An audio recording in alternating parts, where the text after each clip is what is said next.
you mischaracterized their allegations. You thought they had alleged they were WhatsApp communications. That's the only point I sought to make with you. And you and I have agreed, and you have offered the commission to access your call logs to the extent that it's necessary.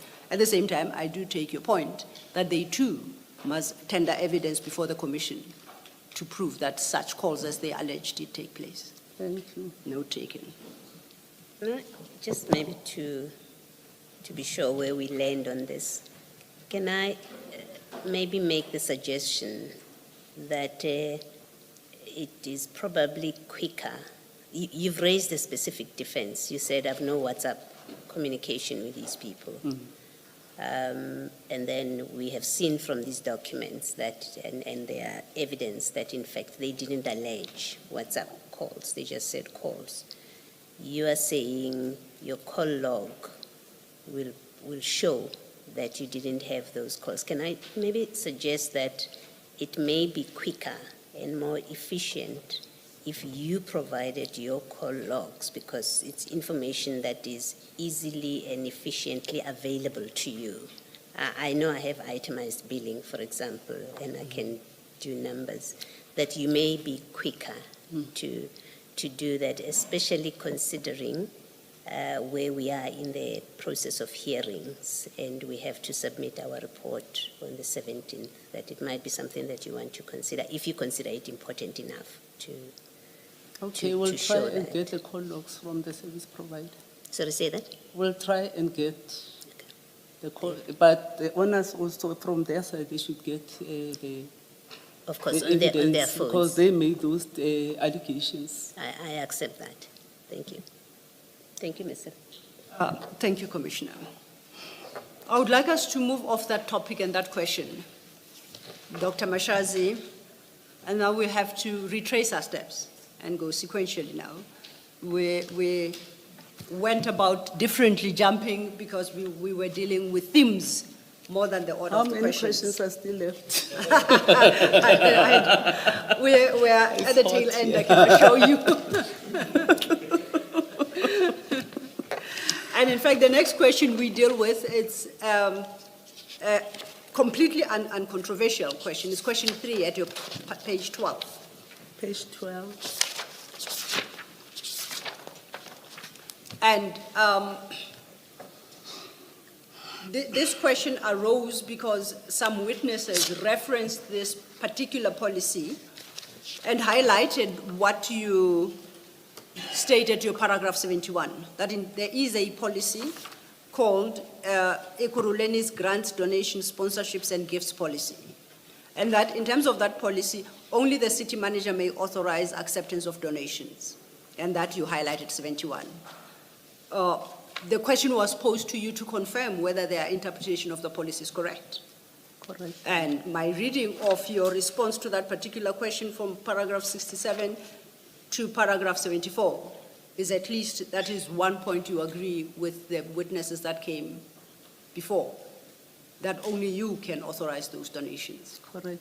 Yeah. So, see, we're done with the one question already. That leads us then to question 4. Can I just Yes, absolutely. to close this off? In paragraph 71, it says donations and sponsorships may be accepted only if they do not create expectations of reciprocal benefits. That's a policy position. So, and I think, and the answer may be obvious, but let me put it to you anyway. If Medit 24, I think that's the name of the company, or even VIP Cat Protection, if they made the donation to the alleged donation to the city, if they did that with the expectation that in return they will receive business or favorable consideration from the municipality in the business of the municipality, that would offend that policy position. Is that correct? Correct. Okay, thank you. Advocate Selo, maybe it's fair yes. to explain to the witness what the donations relate to. My recollection is that there was the 300,000 for the cadets, and then there was the donation of 4 vehicles. Indeed, I don't have a challenge with that. Yeah. As I indicated, the question was posed to her because that is, in terms of policy, her power, just to confirm on record that there is firstly such a policy and what it governs, firstly, and secondly, that only she as city manager may approve donations. So the inference to be drawn from her confirmation would be that any other donation that does not conform to the terms of the policy is ipso facto null and void. Dr. Mashezi, maybe the donations we are dealing with in this commission, only two have been mentioned. One was a donation of 300,000 for the training of the cadets, and then the other one was the donation of the 4 vehicles by CAT Protection Services or Security Services. You can confirm that you did not authorize or accept those donations. I did not authorize, no accepted And donations. if anybody had accepted them on behalf of the city of Ekurhuleni, that would be contrary to the prescripts that apply. Exactly. Thank you. Thank you, Commissioner. Let's move then, Dr. Mashezi, to the next question, which is question 4. And this particular question required you to state your role, if any, in the implementation or failure to implement the criminal record vetting process initiated by Chief Mapie on 21st December 2021, in terms of which all EMPD employees were required to be vetted in terms of the National Strategic Intelligence Act 39 of 1994. You recall. And then you provide your response to that in 4 paragraphs, paragraphs 75 to 78. If you could summarize for the Commission your response there too, if you had a role at all in stopping the implementation of the process to vet members of EMPD. Thank you, ma'am. The Chief of Police had a right to vet officers on an annual basis. That was his responsibility. As an accounting officer, I do not get involved in the vetting process, and I never stopped any vetting process or called anyone to stop the vetting process, as per the evidence that was given here that Mkhwanazi said he called me.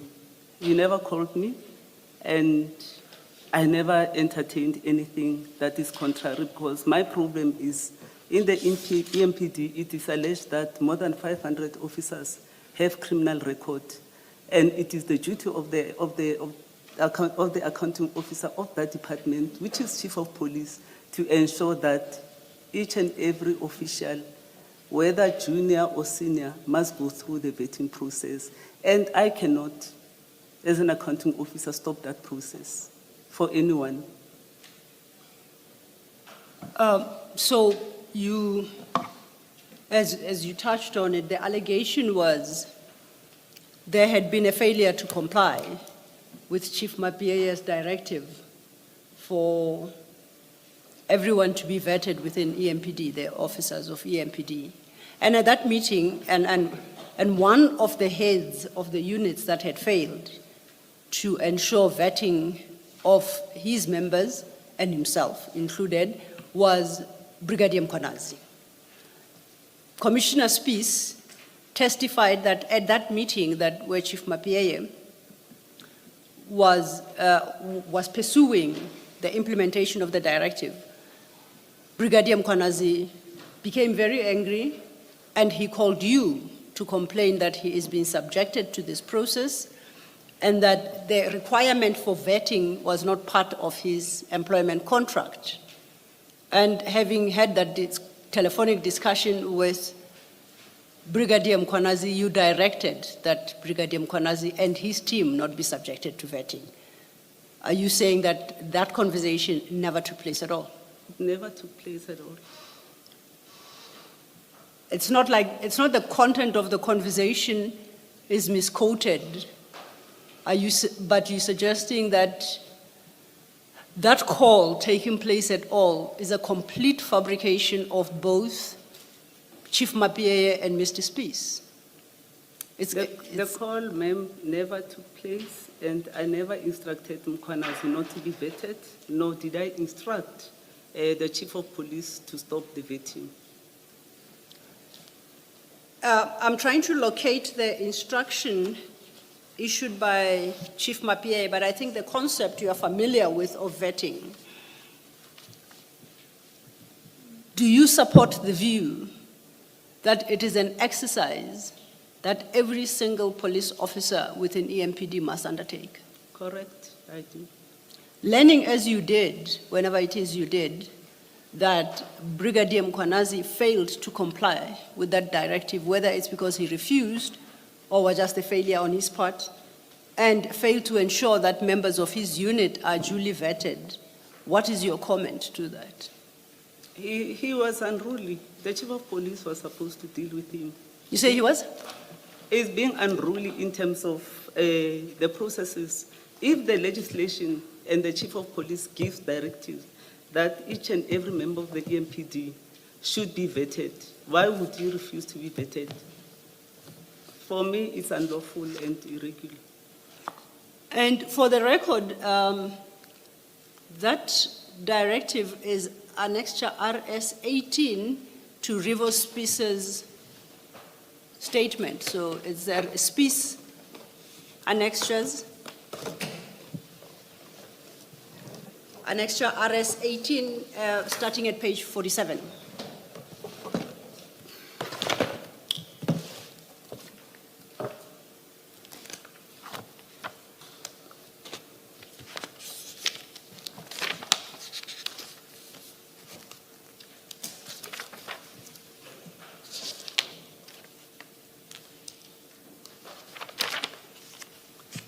Have you located it? Yes.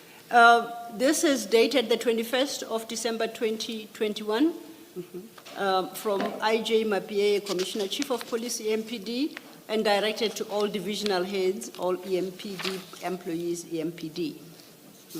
Now, it starts by stating a requirement, according to Chief Mapie, as reflected in the 4 pieces of legislation that he invokes. And he states it's a standing requirement that the criminal record status of all employees of EMPD be verified on an annual basis. Then he lists 4 pieces of legislation. Do you see that? Yes, I do. Do you agree with him in that regard? I agree with him.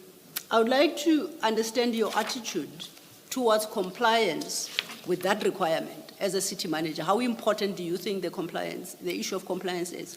It is important, highly important. The issue of compliance, like vetting, is important that these people are vetted, as there's generally complaints that they're taking bribes and so forth, and some of them are involved in criminal activities. For me, it's important as an accounting officer that they should be subjected to vetting. As a city manager, what steps have you taken to satisfy yourself that at least Chief Mapie, as the head of that EMPD department, complied with the requirement for vetting? Remember, when he did this vetting, it was never addressed to me that I am vetting If my I junior may officials. interrupt you, maybe I put my question in elegantly. My question to you was, if you appreciate the correctness of that statement he makes, that it is a legal requirement, and I accept that it is one you believe in, you confirm, and then you take seriously. Now, speaking to a city manager, what steps, while you were city manager, did you ever take to ensure that at least police officers within EMPD, from Chief Mapie, are duly vetted as prescribed by those 4 pieces of legislation? What steps did you take? When the vetting process, the No, whole vetting process, That okay. there is full compliance with the requirement of vetting. Did you ever seek to satisfy yourself? Let me explain how Yes. the process works, ma'am. Okay. Chief Mapie is vetted at the point of appointment as a senior manager. Then it is his responsibility in terms of the legislation to vet his junior officials, wherein the accounting officer does not get involved. Okay. I accept that. Was the accounting officer satisfied that Chief Mapie discharged his duties in that regard? Exactly. These are police officers whom we provide with inter alia weapons to carry around. I'm asking about the steps you took to satisfy yourself that Chief Mapieye has discharged his duty? Did you take any in the time that he has been the head of Empd until your retirement? And I ask this question simply because you said the requirement is correct. The requirement is as stipulated by those 4 acts, and that is one that you take seriously. Now, I want to test the seriousness with which you relate to that requirement. What steps did you take? Because personally, I must say, it concerns me that there are police officers through our payments, we provide weapons to, and a significant number of them are not vetted. Their criminal record status is unknown. And I would go so far as to suggest that that would concern you too, as a citizen, that there are such police officers walking the streets, correct? Correct, ma'am. Now, as a city manager, what steps did you ensure that it doesn't happen in Ekurhuleni? There's a chief of police who, on a monthly basis or weekly basis or fortnight basis, would attend meetings with me. In terms of his operations in the department, to be honest, some of the issues I don't get involved in. If he had brought that to my attention, that the officers, I heard from the commission from this that there are over 500 officers who have criminal record. If he has brought that to my attention, I would take steps against him. The question would be, how did he appoint these people and why these people were not vetted? So that was never brought to my attention, that he had difficulties in vetting his officials. I appreciate that, and I think let's not conflate issues. There is one issue, which is finding 500 members with either criminal records awaiting trial at various stages. There is that one issue. Then the other issue is concerning those officers who do not subject themselves to vetting. Those are 2 distinct issues. I'm not asking you about the 500. If you, as you told the commission, that requirement must be complied with, and I'm not suggesting that you chase Chief Mapieye to ensure that it is complied with. And if you take it as seriously as you had suggested to the commissioners, I'm asking you, how did you satisfy yourself that Chief Mapieye complied with that very important requirement? Did you ever take any steps to satisfy yourself? I trusted him as a police officer that he would do the right thing. Maybe it's an oversight, not for me to actually emphasize what he's supposed to do as an accounting officer. Remember, when we appoint these people, they are appointed in terms of their skills and their specialties, and they know their responsibilities, all of them. So I can't be chasing one person that, did you do this, why didn't you do this, unless an issue is brought to my attention that, ma'am, I've tried to comply with 1, 2, 3, and these are the stumbling block. That is where I come in and assist. Would it be fair to say that you took no steps to satisfy yourself that all Ekurhuleni police members are at least duly vetted? You didn't take, personally, you didn't take any steps, regardless of whatever failings Chief Mapieye may have had. It would be fair for me to conclude that and to suggest to the commissioners that you didn't find it necessary to take any steps to satisfy yourself as city manager. Agreed. Okay. Chair, it's 15:59. You had suggested a coffee break at 4. If we haven't finished, might this be an opportune time?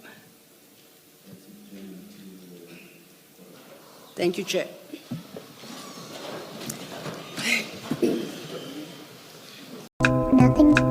Sure, I would do honestly.